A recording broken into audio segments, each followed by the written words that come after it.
I'd like to take this time, fellow humans, to talk to you about the Church of Only Human. No, I just got home from work and I've been meaning to do one of these for a while now, so why not now?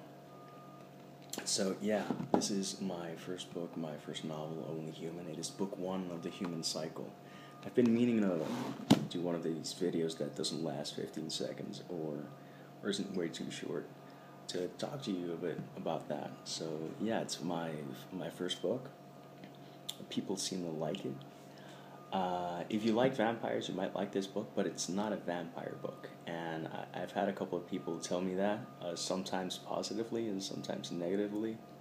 And it's interesting because I didn't set out to write a vampire book. I actually wasn't sure what I was setting out to write, and this project kind of evolved on its own.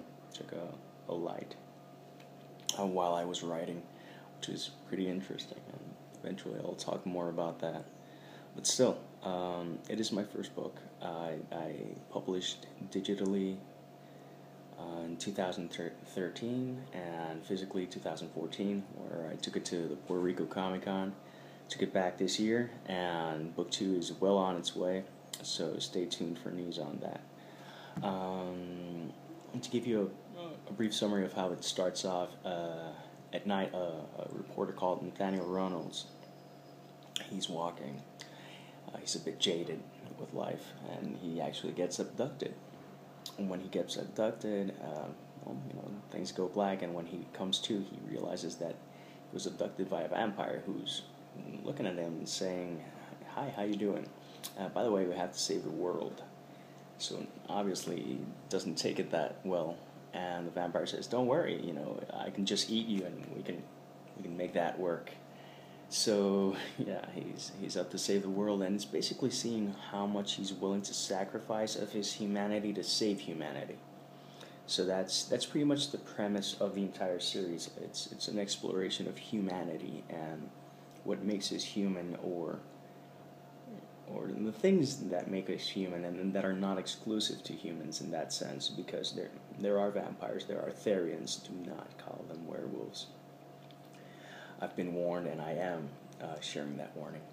There are angels, there are photogeni, and a bunch of stuff that is, I don't know, it was cool to write, and people seem to enjoy. And who knows, maybe you also enjoy it. So if you're curious to see vampires that don't sparkle, you can go to Amazon.com and Barnes and Noble. You can get it digitally or physically, whichever you prefer. I'm just happy to have people read. So yeah, if you have any question, put it in the comments. Visit my Facebook page. Visit my blog. Basically, just anything. Just search JD Estrada writer, and you'll probably find me. So I will cut this. I'm not gonna cut this short. It's 3 minutes or something. So take care. We'll be in touch soon.